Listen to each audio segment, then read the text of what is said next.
Le thème du jour. Parentalité et maman aveugle.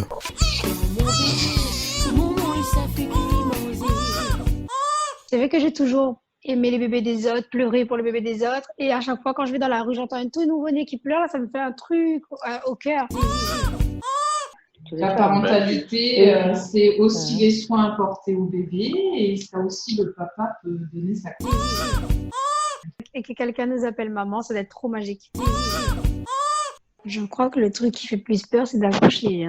Surtout quand je sais que j'étais un bébé qui faisait 3,9 kg. Je sais pas comment ma mère elle a fait. Oui, mais pour chaque personne, c'est différent, tu vois. Et puis des fois, quand on est envoyant à l'hôpital aussi, ils ont du mal à s'y prendre avec un parent aveugle, je crois. En métropole, il y a des parents, comme un genre de formation pour les mamans qui vont accoucher et les papas aussi. Comme un stage, en fait, on leur apprend ce qu'il faut faire à la naissance de l'enfant. Au SAMSA, on a cette formation-là.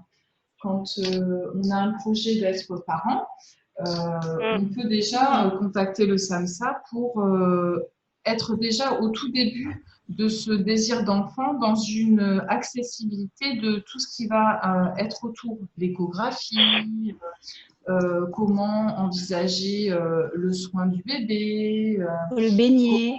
comment le baigner, organiser sa chambre, les achats de la layette, tout ce qui est l'accouchement, le rapport avec la sage-femme.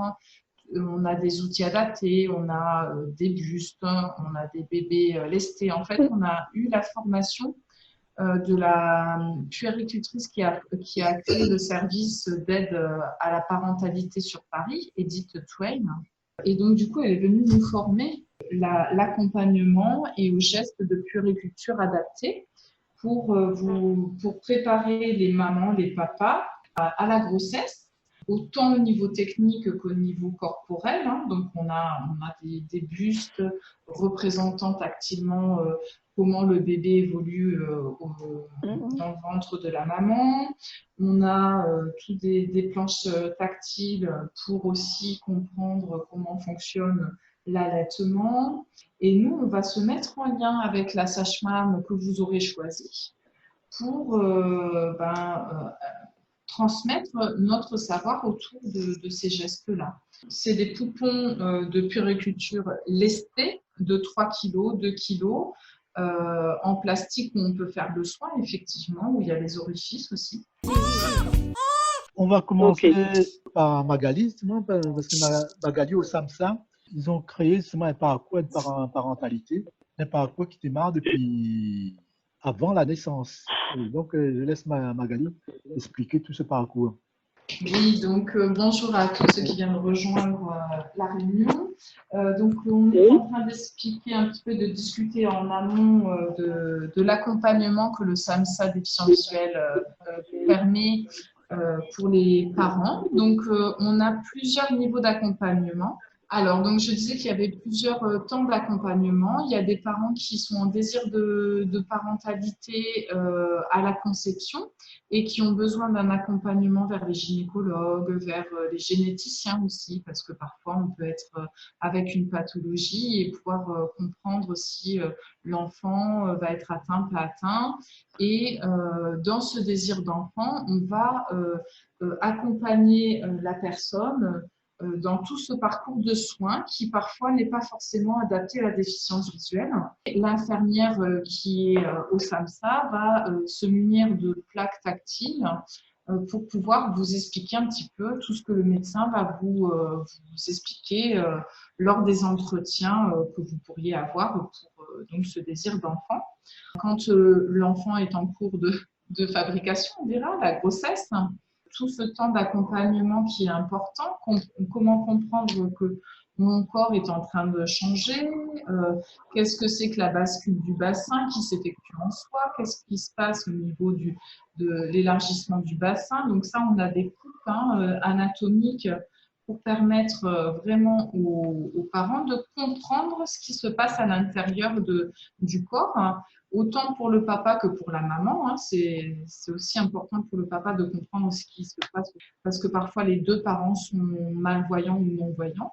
On a également toutes les planches anatomiques qui expliquent comment le bébé grandit au fur et à mesure à l'intérieur de l'utérus, quelle place il prend, à quelle étape de formation il est, tactilement. Hein.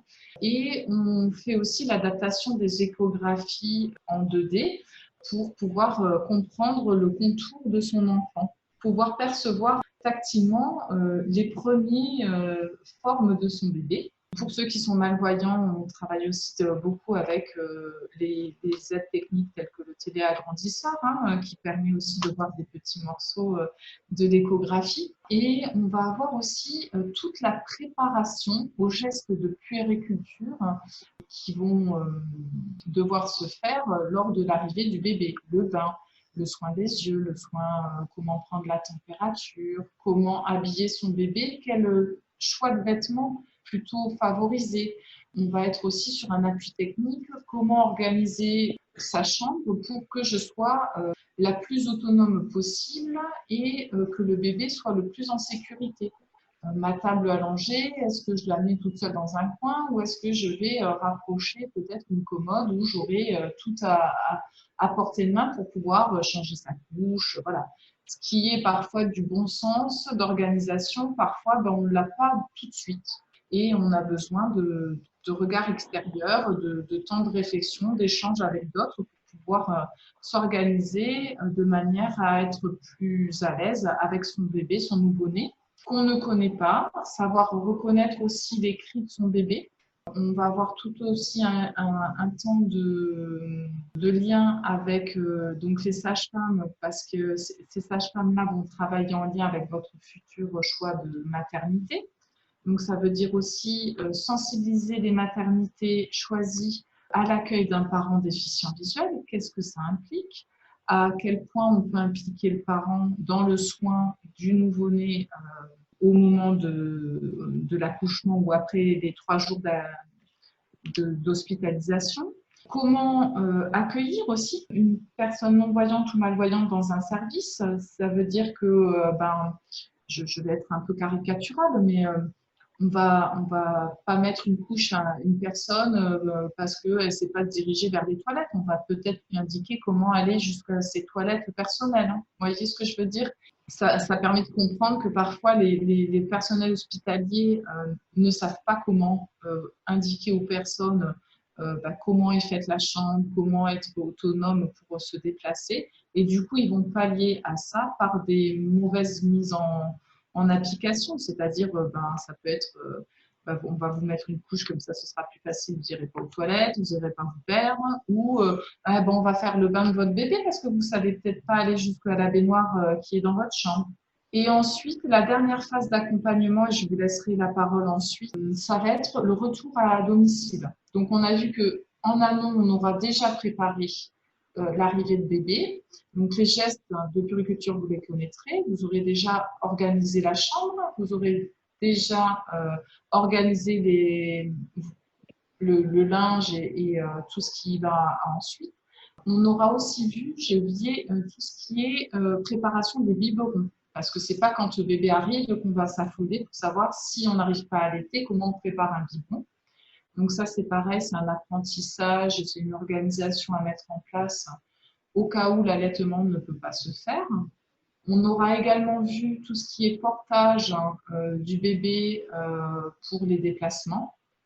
Voilà, il y aura eu des séances de fête en locomotion. Il y aura aussi des séances avec la sage-femme pour savoir mettre une écharpe de portage et pas faire tomber bébé, comment installer bébé dans un porte-bébé, voilà. Donc, tous ces gestes un peu techniques qui ne sont pas si évidents quand on ne voit pas. Et donc, au retour à domicile, on va avoir tout un travail au niveau du lien mère-enfant qui peut parfois être un petit peu difficile les premiers temps. Donc, comment réajuster les interactions mère-enfant lorsque celles-ci peuvent être un petit peu délicates à mettre en place. Hein, le contact œil-œil, le toucher, quel jeu je peux faire avec mon enfant, comment je dois me positionner quand je parle à mon enfant, voilà. toute cette relation corporelle et verbale que on met en place quand on est maman envers son enfant ou quand on est papa, bien sûr. On a les deux accompagnements. Voilà pour ce que le SAMSA peut mettre en place pour la parentalité. Merci Magali. Non, Comment c'est- ça s'est passé? Comment ça s'est passé, Simon, ton parcours personnel? Ben, pour moi, on va dire, ça s'est très bien passé, puisqu'on a été bien entourés. Bon, il n'y avait pas de formation ni quoi que ce soit à l'époque, mais bon, mais avec les gynécologues et tout ça, bon, ils nous ont expliqué quand il y avait l'échographie. Voilà, donc à la maternité, pareil, on nous a expliqué, on nous a aidés. Et en Non, ça. général, je pense que ça se passe quand même bien quand il y a quelqu'un qui a un handicap qui arrive dans un hôpital ou autre. En général, ça se passe quand même bien. Voilà, donc moi, j'ai pas eu de difficultés particulières. Après, on m'a proposé quelqu'un pour m'aider, mais comme ils ont vu que je me débrouillais bien, donc du coup, j'ai pas eu cette aide, mais ils m'avaient proposé quelqu'un pour m'aider chez moi et tout. Voilà, c'est ce qui s'est passé.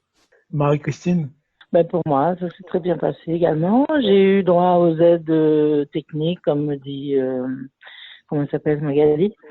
J'ai eu droit aux aides après accouchement. J'ai eu droit, disons que ça nous a poussé un petit peu à la curiosité, Jean-Philippe et moi, par exemple, voir comment positionner le bébé, etc., etc. Ben, on avait tout organisé de toute manière. Voilà, avec la famille, avec même après accouchement, j'ai eu droit aux aides également. En fait, c'était pas forcément pour le bébé, mais c'est pour la personne elle-même. Et puis à l'hôpital, on montrait, c'est vrai qu'à la maternité, on montre toujours qu'on arrive toujours à se débrouiller et on voulait apprendre. Donc on avait déjà appris avant d'arriver chez nous comment baigner l'enfant. Et même, je dirais, j'ai fait une césarienne, hein, mais c'était Jean-Philippe qui a donné le premier biberon à mon enfant. Dès que j'étais mise, je pouvais me lever, j'allais à l'hôpital d'enfants, le rejoindre. Et, okay. Voilà. Mais là-bas, c'est là-bas où comment dirais-je, les personnels se posaient beaucoup de questions. Comment on allait faire? Comme on était un couple non-voyant, c'était leur question. Ils étaient très, très, très inquiets pour nous. Mais bon, on leur a dit, on les a rassurés pour que, on apprendra, voilà quoi. Il n'y avait pas dû à faire une montagne. On les a prouvé qu'on est arrivé, mais bien sûr c'est l'instinct, c'est parce que je pense qu'il y avait une faiblesse dès la naissance, hein, mon fils, donc du coup. Mais sinon, dans l'ensemble, je dirais que ça s'est très très bien passé. Et on va donner la parole à Élise, peut-être à Élise pour nous parler de sa grossesse et son accouchement. Élise? Oui, et moi aussi, comme dit les autres, c'est bien passé. Parce qu'au début, j'avais les petits neveux, les petits nièces que j'occupais beaucoup avec ma belle-sœur et ma sœur. Donc pour moi, tout était vraiment facile, comme si j'étais habituée, quoi. Et mes enfants, autant petits, le premier, donc c'était un petit peu l'aide de le papa. La première couche, c'est sûr, parce que moi aussi, comme j'ai fait la césarienne.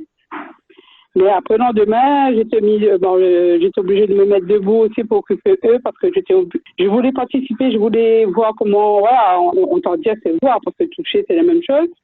Comment on met la couche, celle-là, je savais déjà. Comment habiller l'événement, j'ai préparé.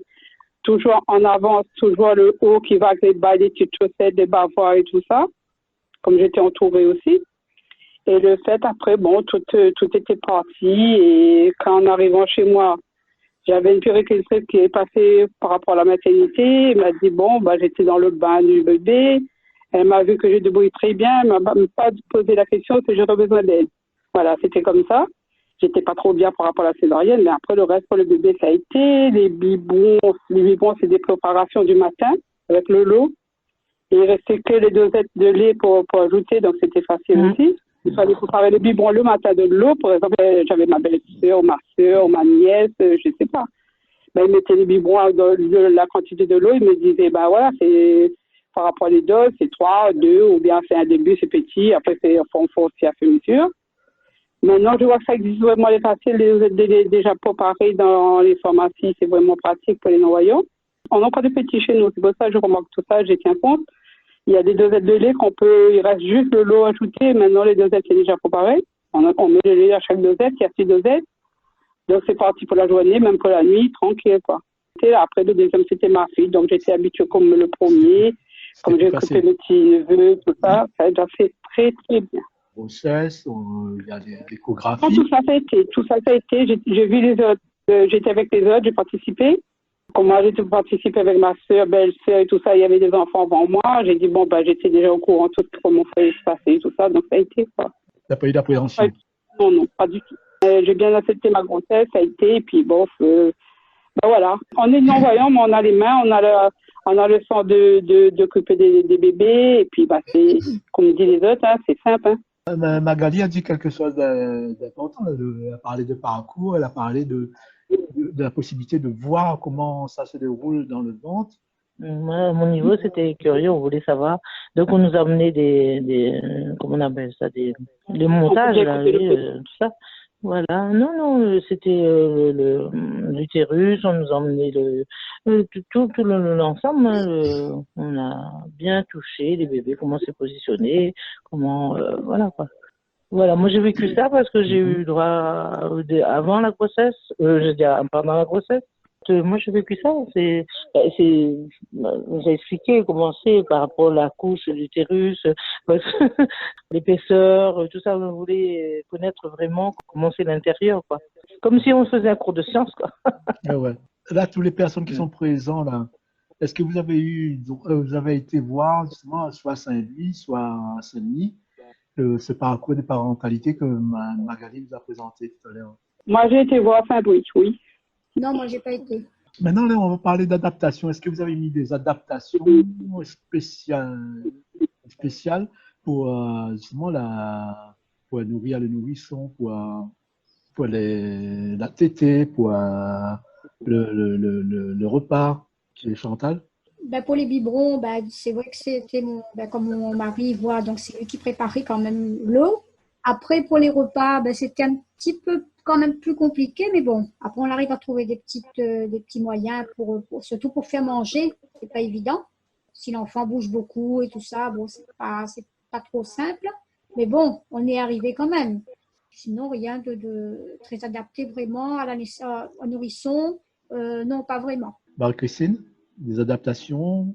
Pas vraiment. On apprend à se débrouiller, comme on dit. Hein. Bon, pour l'eau, comme dit Élise, il fallait bien quelqu'un mesure. Moi, je faisais pareil. Hein. Je préparais des biberons. Le matin, on mettait de l'eau et il ne restait que la dosette à rajouter. Le seul petit souci, c'était des petites gouttes. Il y avait des petites gouttes à donner pour les dents, anciennement, pour les os, etc. Là, c'était plus compliqué parce que c'est difficile de préparer 3 gouttes.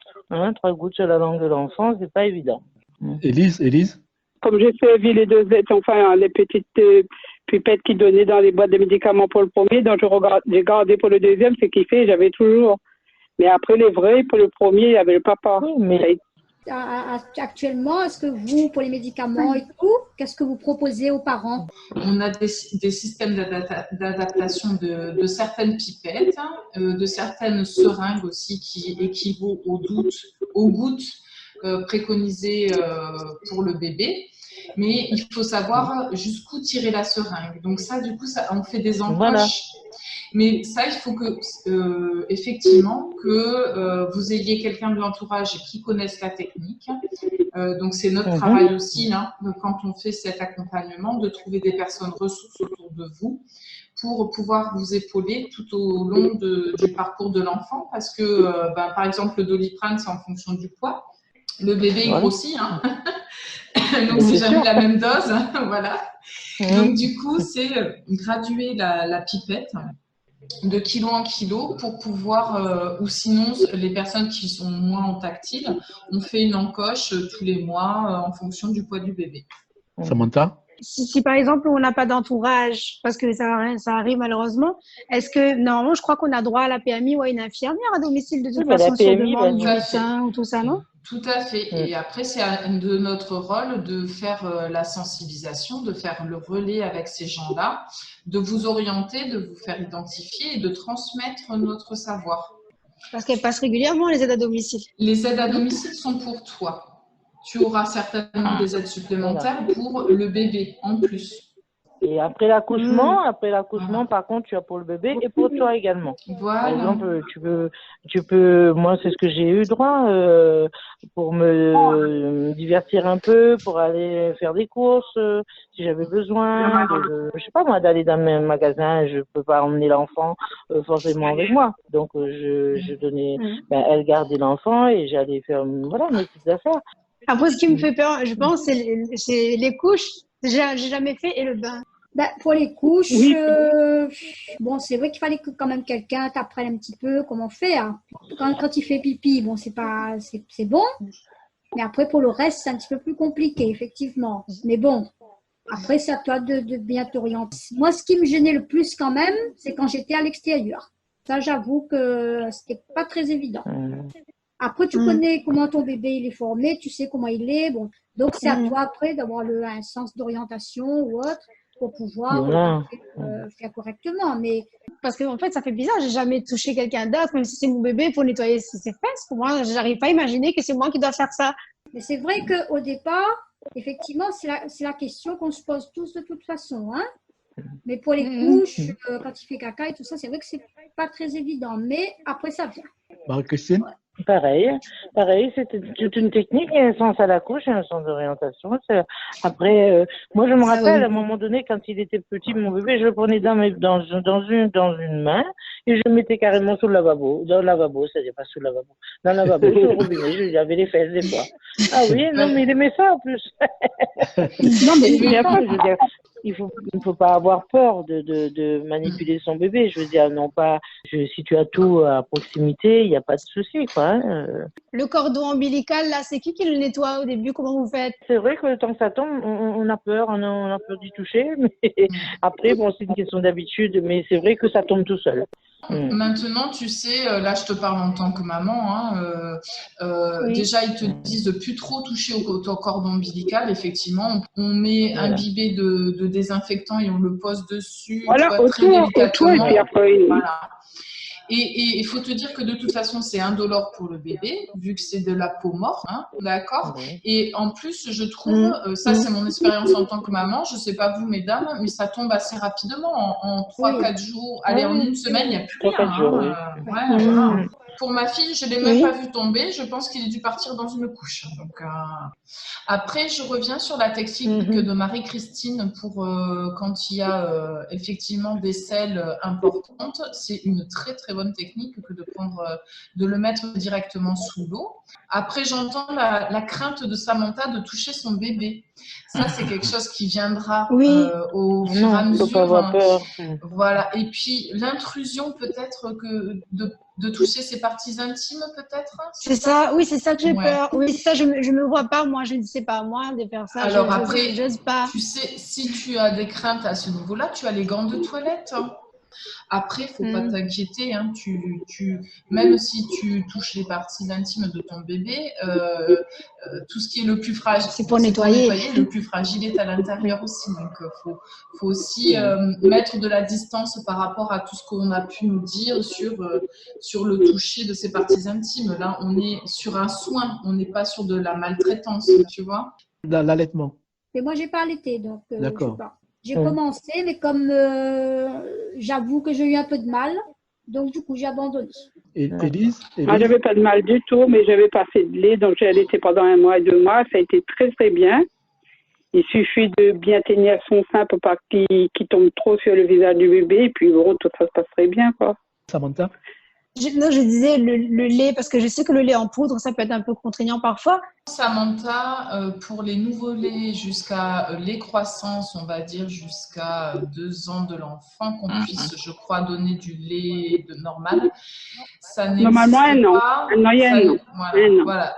Ça n'existe pas en liquide, ici en poudre. C'est 1 an, à partir d'1 an. Technique de dosage des liquides, des dosages des biberons aussi, c'est pareil, c'est de l'organisation, c'est des équivalents, c'est de savoir comment doser ton lait avec une cuillère, la cuillère qui est à l'intérieur, hein, ça s'apprend.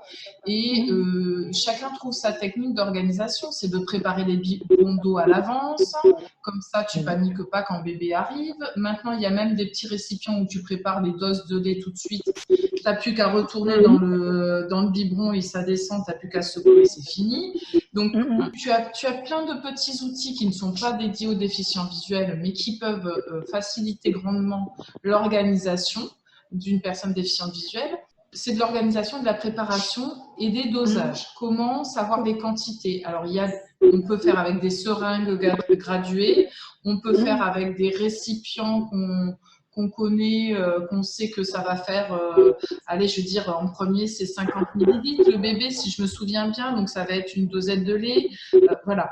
Donc, tu vas te prendre des petits récipients que tu connaîtras la dose d'eau qu'il y a dedans et tu vas remplir pour retransvaser dans le biberon du bébé. Et puis, sinon, tu as des balances qui existent qui vont te dire le poids de l'eau dans le biberon. Et après, tu n'auras plus qu'à verser les dosettes de lait dans un autre récipient. De ce que je vous parle là, c'est comme des petites boîtes Tupperware avec un entonnoir au-dessus. C'est vissé, on l'enlève, on dose. Ça, c'est pour les parents voyants et non-voyants aussi, c'est pas spécifique DV. On dose la quantité de lait qu'on a besoin, on referme le couvercle de ce petit Tupperware et donc ce petit Tupperware en haut, il a un goulot qui se referme par un bouchon. Et quand vient l'heure du biberon, on n'a plus qu'à ouvrir le capuchon du biberon où il y a la tétine et renverser, faire un versement en fait dans le goulot du biberon. Mais d'où l'importance de choisir des biberons aussi avec un goulot large. Allez pas prendre des biberons à goulot petit. On va parler des jeux parce qu'on commence à s'amuser avec son bébé, son enfant. Est-ce que vous adaptez des jeux? On le fait. On l'a fait, par exemple, pour des puzzles, des choses comme ça. Après, c'est vrai qu'en parentalité, on n'en a pas eu beaucoup au service. Voilà. Donc, après, ça va être la connaissance du jeu. Il y a des jeux qui peuvent être très tactiles. On va adapter des livres avec le pen friend en mettant des étiquettes. Comme ça, le parent connaît aussi le petit livre qu'il achète. Il peut être en interaction avec le bébé. C'est vraiment comment connaître ce qu'on propose à l'enfant pour être le plus dans de l'interaction. Si j'ai un livre, on va étudier le livre ensemble, essayer de voir qu'est-ce qui est possible de mettre en tactile pour que le parent se repère, ou avec des petites étiquettes pour se dire, bon, mais si je ne me rappelle plus, au moins je sais que ça va m'aider, quoi. Ça va dire la petite phrase, tiens, je vais vous dire n'importe quoi, Choupi rentre à l'école, voilà. Et peut-être qu'on aura adapté, on sait que c'est le livre de Choupi, on aura peut-être fait en feutrine un petit cartable. Comme ça, on sait qu'il y a le cartable. Sur l'étiquette, on aura peut-être redit le cartable est jaune pour les couleurs, vous voyez, pour être en interaction le plus possible avec l'enfant. Chantal, est-ce qu'il y a eu des adaptations, des jeux pour jouer avec l'enfant? Pour les jeux, moi, ce que j'ai fait, j'ai pris plutôt les jeux vocaux. Donc, c'était, par exemple, je me rappelle, j'avais le livre magique, c'était parlant, j'avais un magnétophone où on adaptait un petit peu, c'était un magnétophone où il y avait les histoires dessus, c'était en fonction des pages, il y avait en fonction des touches et des pages, donc c'était adapté comme ça. Sinon, après, il y avait les jeux en relief, avec les lettres en relief pour l'alphabet, et ainsi de suite. Mais moi, c'était plus vocal. Christine? Pareil, des jeux sonores. Déjà, dans bébé, il y a le truc musical, la musique, le sonore, vocal aussi. Je me rappelle, j'avais un tapis où il appuyait, il y avait des petites couleurs dessus, il appuyait, plein de couleurs, donc il appuyait et il y avait toujours un petit animal en dessous qui parlait. Il y a plein, il y a même, j'apprends à lire, à écrire, j'apprends à jouer. Le A, l'alphabet, la lettre, l'abeille, que des trucs vocaux.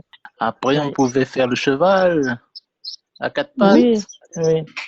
Le à chien. quatre pattes, il courait Jean-Philippe, le chien, à quatre pattes, il faisait des sons. Élise. Oui, je continue d'amuser avec mes petits bonhommes comme j'étais avec mes enfants. Alors, quel jeu? Il prend les jeux qu'il veut dans sa caisse à jouer. Il dit, mamie, je prends ça. Et puis voilà, à 2 ans, il sait ça déjà que quoi il veut dans la caisse de jeux. Comme j'ai mis tous ces jeux dans une caisse. Et puis voilà, il choisit son jeu. Et puis mamie, je veux ça. Et puis il prend quoi. Il joue tout seul, il joue pas Ah avec ben toi. non, il joue avec des petits cousins, avec des petits cousins, avec moi aussi. Mais bon, après, avec moi, c'est... Mais les enfants, ils sont aussi imaginatifs. Moi, j'avais le mien, à un moment donné, ah non, mais c'était trop rigolo parce que j'étais occupée à la qu'il faisait le coiffeur. Mais le coiffeur, il avait pas de sèche-cheveux. Il avait une petite casse à outils. Il était encore petit, hein. Il avait 1 an et demi, 2 ans. La perceuse pour le sèche-cheveux et la vis pour le rouleau. Alors, il mettait les cheveux, il tournait les cheveux de Jean-Philippe et il faisait comme ça, il faisait son bruit. C'était trop rigolo, ça j'ai bien aimé. Est-ce que le sens du jeu, elle est automatique? Parce que Le bébé, tu chantes, tu joues, chanter, tu joues oui, avec tes mais mains, jouer, tu peux quoi jouer, chanter. Le jeu, ça peut passer par les mains aussi. Hein. Le début, quand les bébés, quand ils sont encore tout bébés, ils aiment bien tout ce qui bouge. Donc, tu fais bouger tes doigts, tu lui montres des choses, il découvre, hein, il découvre. La menotte, pas mis, même quand tu joues sur son visage un petit peu, tu fais le tour de la maison, des trucs comme ça, ben voilà. Et ils aiment bien les caresses, ils aiment bien. Par contre, il y a d'autres possibilités. C'est emmener son enfant naturellement à Champfleury, au bar à choix, il y a des jeux là-bas. Et voilà. Il y a Puissance 4, par exemple, Puissance 4, la bataille navale, il y a pas mal de jeux comme ça qui existent. Oui, le globe. Et même un jour, il m'a dit, maman, pourquoi tu ne ferais pas un jeu de cartes en braille? Déjà, je dirais, même dans ton ventre, il sait que tu vois pas. Annonce ça, maman, mon petit baba. Pas mine pour maman, pas mine pour papa, pas mine pour gagner tes têtes, pas mine pour gagner bonbon.